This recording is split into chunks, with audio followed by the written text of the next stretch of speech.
ولا جناح علیکم، تم پر کچھ گناہ نہیں، فیما عرضتم به من خطبۃ النساء، اس بات میں جو پردہ رکھ کر تم عورتوں کو نکاح کا پیغام دے دو۔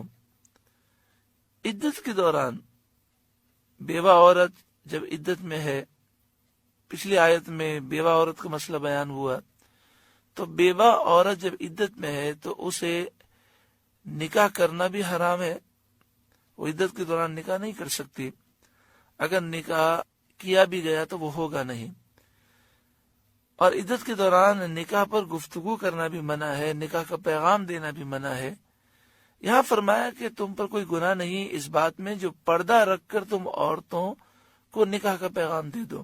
پردہ رکھ کر مراد یہ ہے اس انداز میں پیغام پہنچے کہ جس میں نکاح کا ذکر نہ ہو لیکن مفہوم اشارتاً یہ نکلتا ہو۔ جیسے مثال کے طور پر کوئی خاتون اس بیوہ عورت سے آ کر عدت میں کہے کہ ہمارے گھر والوں کو آپ بہت اچھی لگتی ہیں، تو اس میں اشارہ ہوتا ہے، تو اس کی اجازت دی گئی۔ او اکننتم فی انفسکم، یا اپنے دل میں چھپا رکھو، دل میں خیال آئے کہ عدت گزر جائے گی تو ہم نکاح کا پیغام دیں گے، تو اس میں کوئی حرج نہیں۔ اسی طرح مسئلہ یاد رکھیں کہ جس عورت کو طلاق دے دی گئی اور وہ طلاق کی عدت میں ہے تو کوئی دوسرا مرد اس سے نکاح نہیں کر سکتا، اگر نکاح کرے گا تو وہ ہوگا نہیں۔ دوسرا مسئلہ یہ یاد رکھیں کہ طلاق کی جو عدت ہے اس کا مسئلہ یہ ہے کہ عدت کے دوران نکاح کا پیغام دینا بھی منع ہے، یعنی بیوہ کی جو عدت ہے اس میں بھی منع ہے اور جو طلاق کی عدت ہے اس میں بھی منع ہے۔ ہاں یہ الگ بات ہے کہ جس شخص نے طلاق دی ہے یعنی جو اس کا شوہر ہے، اگر اس نے ایک طلاق رجعی دی ہے یا 2 طلاق رجعی دی ہیں تو وہ رجوع کر سکتا ہے عدت کے دوران، اور اگر 1 طلاق بائن دی ہے یا 2 طلاق بائن دی ہے تو سابق شوہر عدت کے دوران نکاح کر سکتا ہے۔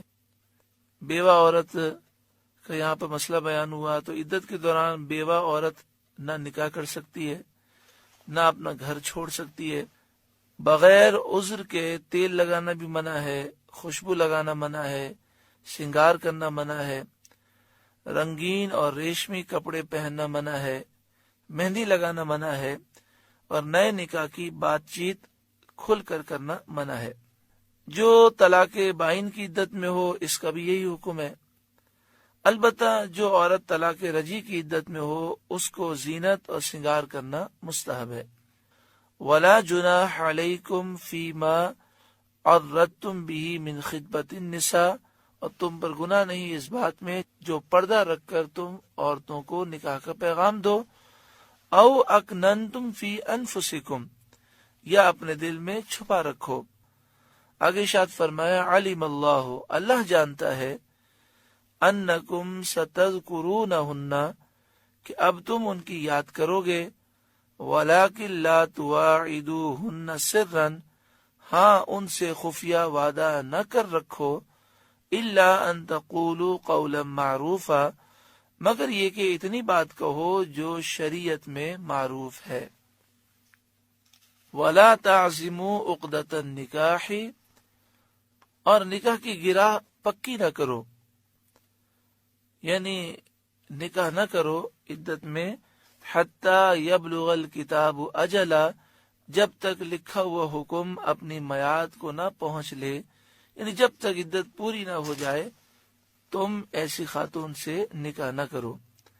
وَاعْلَمُوا، اور خوب جان لو، ان اللہ یعلم ما فی انفسکم، بے شک اللہ تعالی خوب جانتا ہے جو کچھ تمہارے دلوں میں ہے، فاحذروہ، تو اس سے ڈرو، وَاعْلَمُوا، اور خوب جان لو، ان اللہ غفور حلیم، کہ اللہ بخشنے والا حلم والا ہے۔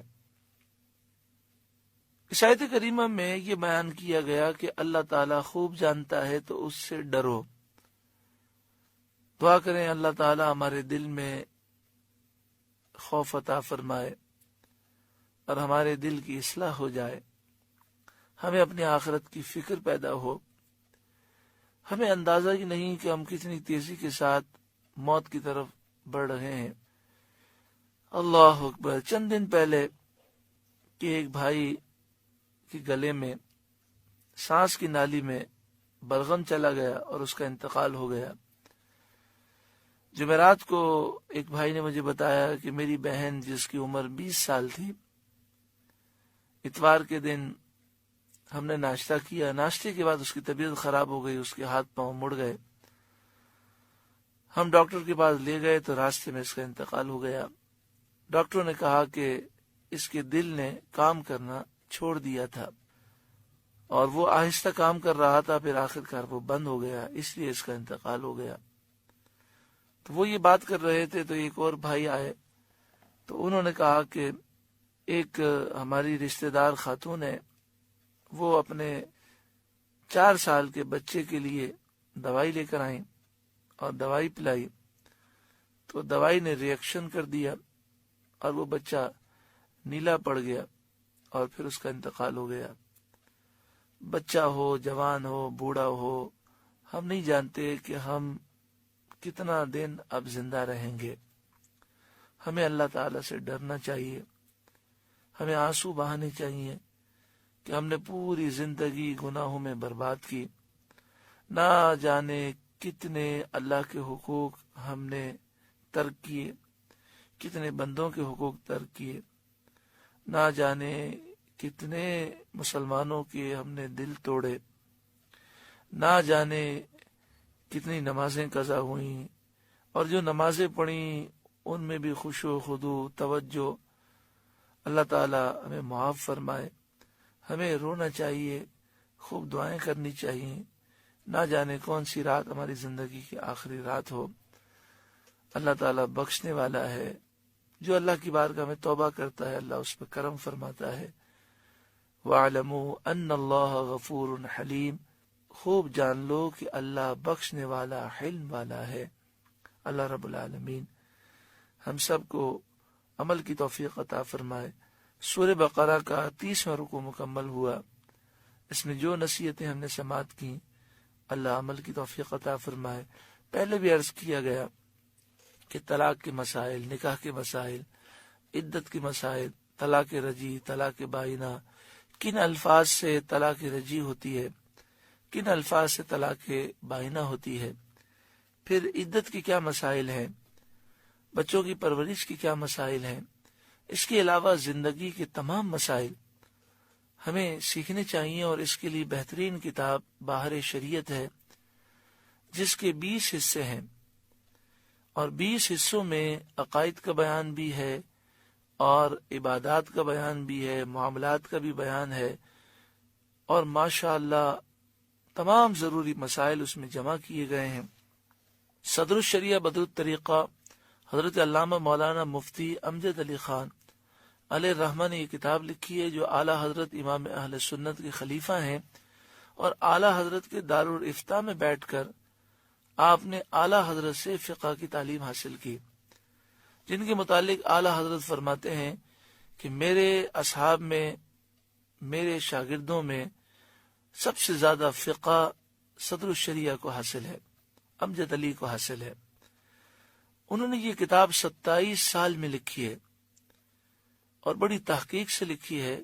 یہ ہر گھر میں ہونی چاہیے اور مسئلہ ہمیں پڑھنا چاہیے، سمجھنے کی کوشش کرنی چاہیے، نہ سمجھ میں آئے تو علماء سے رجوع کرنا چاہیے۔ اللہ تبارک و تعالی عمل کی توفیق عطا فرمائے۔